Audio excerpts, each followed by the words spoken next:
आज सुबह के लिए हम अपने प्रभु परमेश्वर को धन्यवाद देंगे कि परमेश्वर ने फिर से आज ये मौका दिया है कि आज की सुबह हम देख पाएं, इस दिन को देख पाएं। ये उसके अनुग्रह है, उसकी दया है कि आज का दिन हम देख पाएं।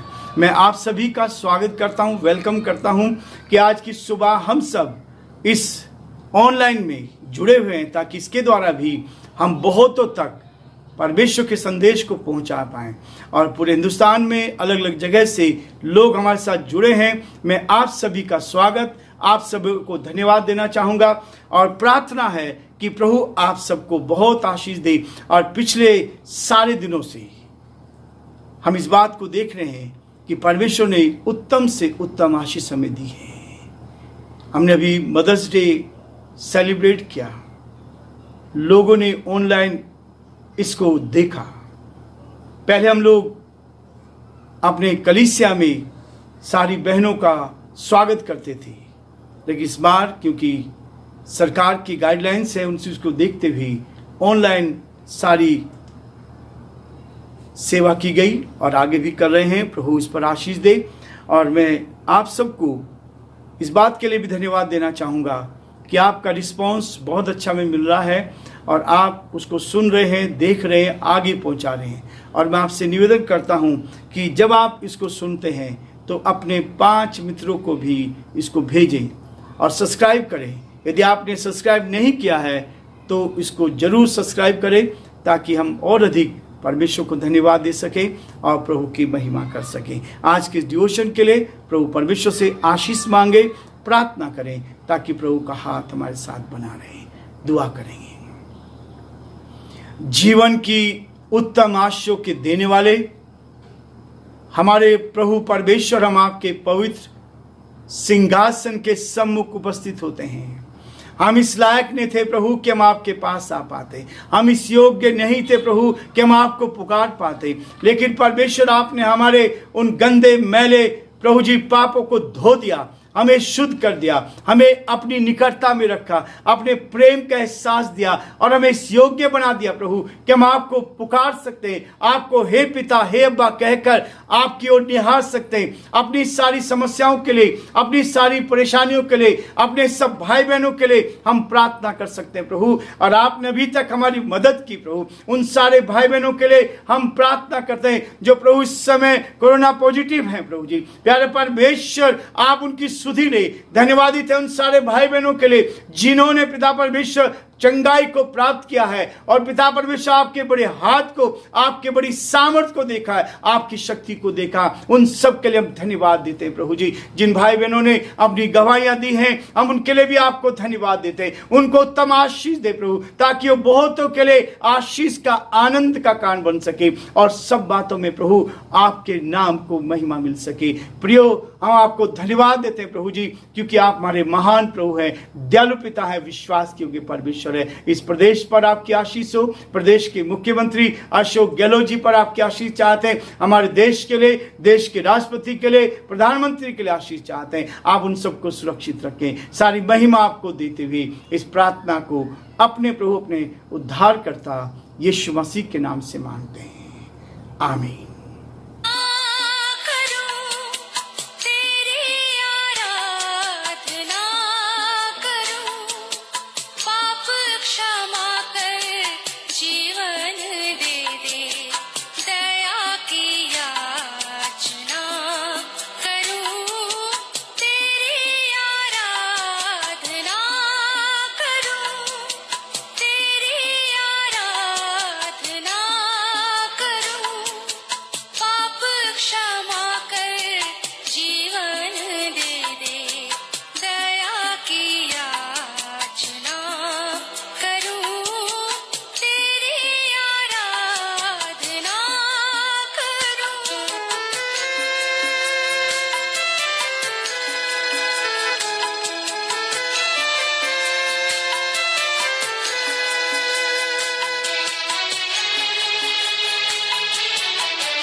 शक्तिमान तू ही है मेरे जीवन का संगीत, तू ही महान सर्वशक्तिमान, तू ही है मेरे जीवन का संगीत।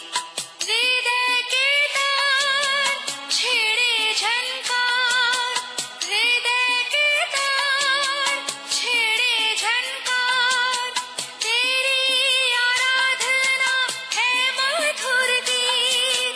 जीवन से मेरे तू महिमा पाए, एक ही कामना करूं, पाप क्षमा कर जीवन दे दे, दया की याचना करूं, तेरी आराधना।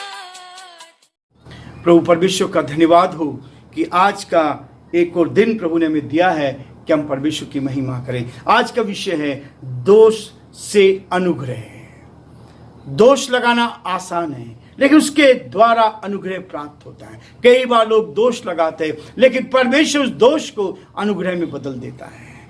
प्रियो, आज हम एक गवाही को सुनना चाहते हैं। धन्यवाद की प्रार्थना का ये वीडियो भेजा है, उसको भी हम आपको दिखाने का प्रयास करेंगे। इस गवाही को हम सुनेंगे। जय मसीह की। मेरा नाम लिजो जॉय बहादुर है। मैं कुछ दिन पहले कोरोना से संक्रमित हो गए थे और हॉस्पिटलाइज्ड हो गया और ऑक्सीजन भी लगी। मेरा कंडीशन बहुत सीरियस था और मुझे प्रभु यीशु मसीह ने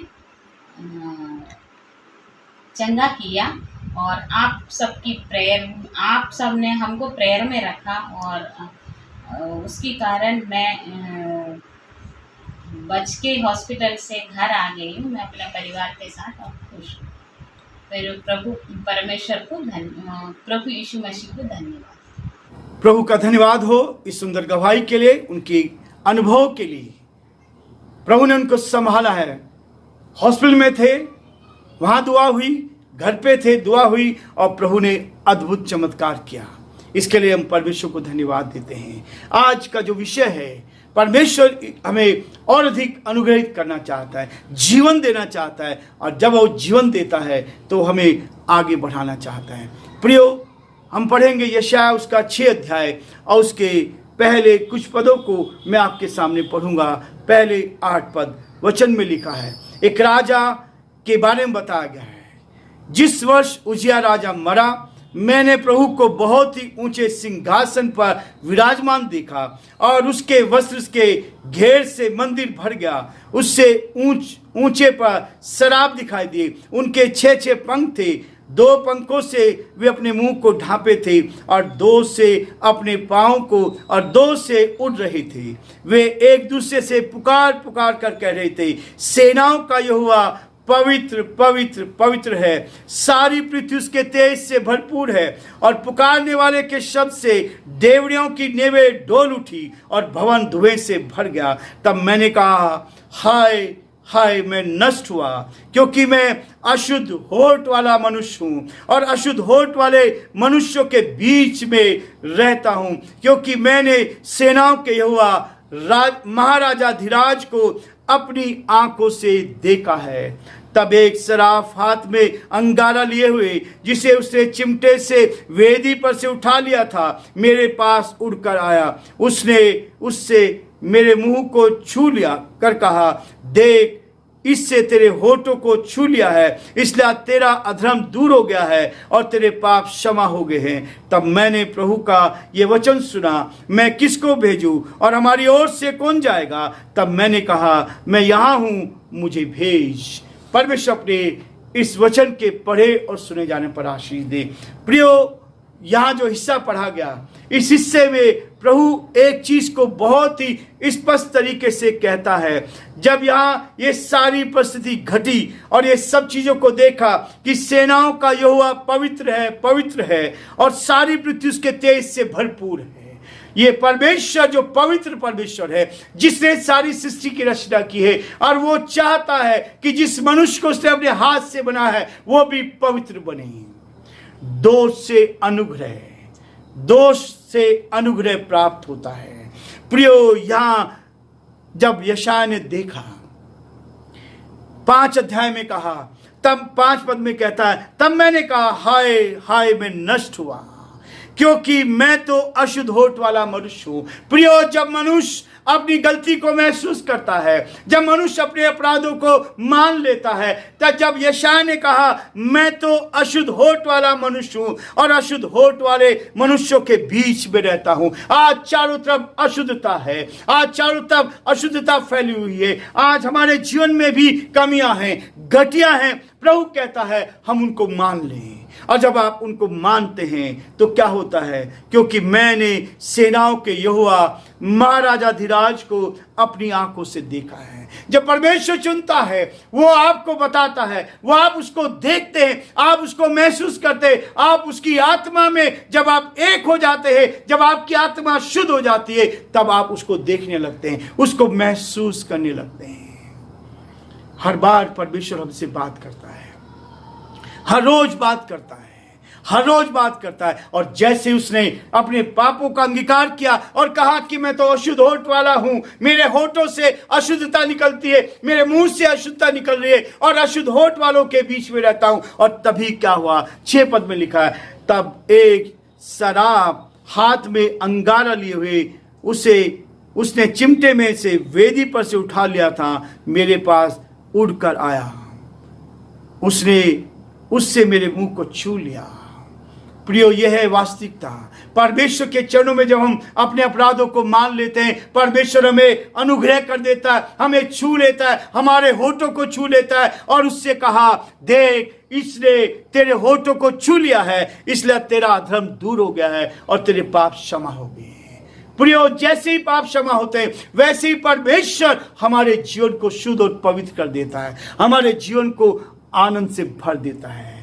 स्थिति को हम दोषारोपण करने लगते हैं, जो परिस्थिति है उसको दोषारोपण नहीं करना चाहिए। हमें क्या करना है, पाप का अंगीकार करना है। हमने पापों का अंगीकार किया, हमारे लिए बलिदान के द्वारा पाप क्षमा किए गए। यीशु मसीह ने मेरे आपके लिए बलिदान दिया और हमें साफ कर दिया। सेवा के लिए बुलाहट दी गई है, आज सबको आह्वान किया गया है सेवा के लिए, प्रभु की सेवा के लिए। और उससे कहा मैं किसको भेजूं। जब वो शुद्ध हो गया, जब वो पवित्र हो गया, तब उसने कहा 8 पद में कहा, तब मैंने प्रभु से का यह वचन सुना, मैं किसको भेजूं और हमारी ओर से कौन जाएगा। तब मैंने कहा मैं यहां हूं, मुझे भेज। प्रियो, आज प्रभु मसीह ने भी इस बात को कहा है, खेत पके हैं लेकिन मजदूर थोड़े हैं। आज लोग सेवा करना नहीं चाहते, संसार में धन कमाना चाहते, संसार के साथ संबंध बनाना चाहते, लेकिन प्रभु तो कहता है कि धन की कभी कमी नहीं होगी। पहले तुम उसके राज्य धर्म की खोज करो तो सारी वस्तुएं तुम्हें मिल जाएंगी जो तुम्हारी आवश्यकता है। लेकिन संसार के साथ मित्रता करना सेवा के लिए बुलाहट है, और वो बुलाहट कैसी है, आत्मा का काम भीतर में होता है, आत्मा का काम अंदर होता है। ये आत्मा इस शरीर के अंदर है जो किसी को दिखाई नहीं देती, जब निकलती है नहीं दिखाई देती है, लेकिन वो काम भीतर होता है। जिसकी आत्मा शुद्ध हो जाती है, जिसकी आत्मा अंदर काम हो जाता है, उसका जीवन बदल जाता है, बिना प्रकट परिणाम होता है। आपके परिणाम दिखाई देगा, आपका व्यवहार दिखाई देने लगेगा। आपकी आत्मा अशुद्ध हो गई है तो आपका व्यवहार बदल जाएगा, आप संसार में अलग दिखाई देंगे। बिना प्रकट के परिणाम होगा, परिणाम दिखाई देगा। उसके बाद कहता है विश्वास के द्वारा क्रूस का जीवन हमें प्रकट होगा। परमेश्वर हमारे द्वारा उस यीशु मसीह के जीवन को प्रकट करेगा, ताकि आप प्रभु के लिए और परमेश्वर के स्वामित्व को पूर्ण दावे के साथ आप देख पाएंगे। परमेश्वर का अधिकार आपके पास आएगा, क्योंकि आपका रिश्ता उस परमेश्वर के साथ जुड़ गया है। अब दोष से नहीं, अनुग्रह आपके ऊपर हो गया। दोष लगाने वाले समाप्त हो गए, लेकिन परमेश्वर हम पर अनुग्रह करता है। प्रियो, प्रभु आप सबको बहुत आशीष दे और प्रभु का हाथ आप सब पर बना रहे, ताकि आप प्रभु की महिमा कर सके और परमेश्वर के नाम को धन्य कह सके।